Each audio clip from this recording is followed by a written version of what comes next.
Sir, प्रधानमंत्री और उसके अलावा राहुल गांधी जो है उनके बयान सामने आए, आप पर हमला बोल रहे हैं एक खास बयान को लेकर, उस पर आपका क्या कहना? ये जैसा मैंने कहा कि ये सारे इकट्ठे हो गए हैं। ये मोदी जी, प्रियंका गांधी, राहुल गांधी, चन्नी साहब, सुखबीर बादल, कैप्टन अमरिंदर, सिद्धू, ये सारे इकट्ठे हो गए हैं।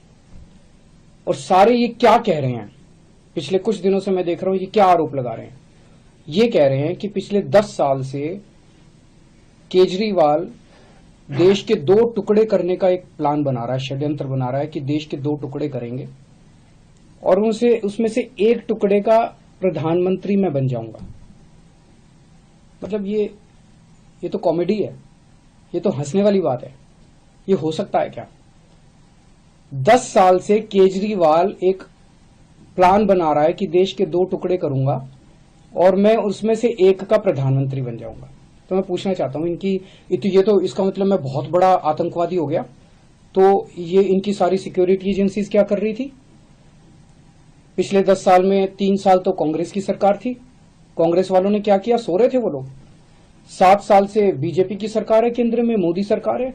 मोदी जी ने क्या किया? मेरे को गिरफ्तार क्यों नहीं किया? इनकी एजेंसीज क्या कर रही थी अभी तक?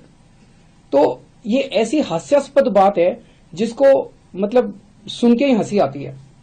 और शायद मैं दुनिया का सबसे स्वीट आतंकवादी होऊंगा जो लोगों के लिए अस्पताल बनवाता है, लोगों के लिए स्कूल बनवाता है, बुजुर्गों को तीर्थ यात्रा पे भेजता है।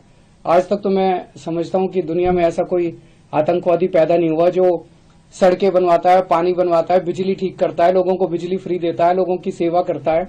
ऐसा तो आतंकवादी आज तक कभी पैदा ही नहीं हुआ होगा। और बड़ी इंटरेस्टिंग चीज है, इसका जरा सा सीक्वेंस अगर हम देखें,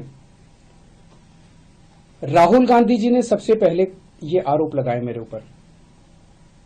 अगले दिन प्रधानमंत्री जी ने वही भाषा इस्तेमाल की जो राहुल गांधी ने इस्तेमाल की। अगले दिन प्रियंका गांधी ने वही भाषा इस्तेमाल की। अगले दिन सुखबीर बादल ने वही भाषा इस्तेमाल की। मेरे लोग कह रहे थे जी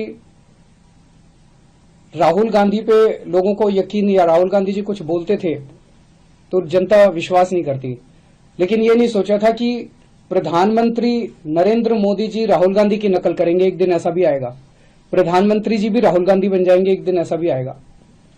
और ये इतना बड़ा आतंकवादी ये पकड़ा कैसे गया?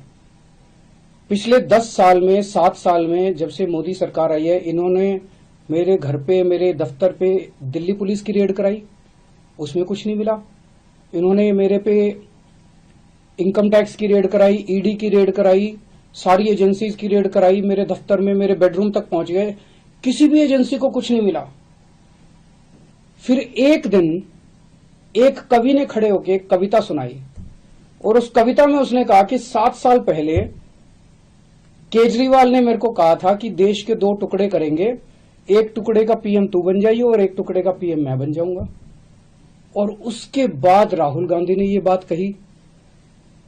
प्रधानमंत्री जी ने राहुल गांधी की स्पीच देखी, तब प्रधानमंत्री जी को समझ में आया कि इतना बड़ा आतंकवादी इस देश के अंदर पनप रहा है। ये तो शुक्र हो उस कवि का जो उसने इतना बड़ा आतंकवादी पकड़ लिया, नहीं तो इनकी सारी एजेंसीज नहीं पकड़ पाई थी। मतलब ये चल क्या रहा है? ये नौटंकी बना दी है इन लोगों ने। देश की सबसे बड़ी 2 पार्टियां, नेशनल पार्टियां, उनके टॉप के नेता मिलके देश की सुरक्षा का मजाक उड़ा रहे हैं। इस तरह से देश की सुरक्षा के ऊपर को डील किया जाता है। मैं समझता हूं कि आतंकवादी 2 किस्म के होते हैं। एक वो आतंकवादी होते हैं जो जनता में खौफ फैलाते हैं, और एक वो आतंकवादी होते हैं जो भ्रष्टाचारियों में खौफ फैलाते हैं। आज ये सारे भ्रष्टाचारी इकट्ठे हो गए हैं, सारे चोर लुटेरे ये सारे इकट्ठे हो गए हैं, और ये मिलके इनको मेरे से डर लग रहा है। एक तरह से इन लोगों के लिए मैं आतंकवादी हूं, जनता के लिए तो मैं स्कूल बनवाता हूं, जनता के लिए अस्पताल बनवाता हूं, लेकिन इन लोगों के लिए मैं आतंकवादी हूं। इन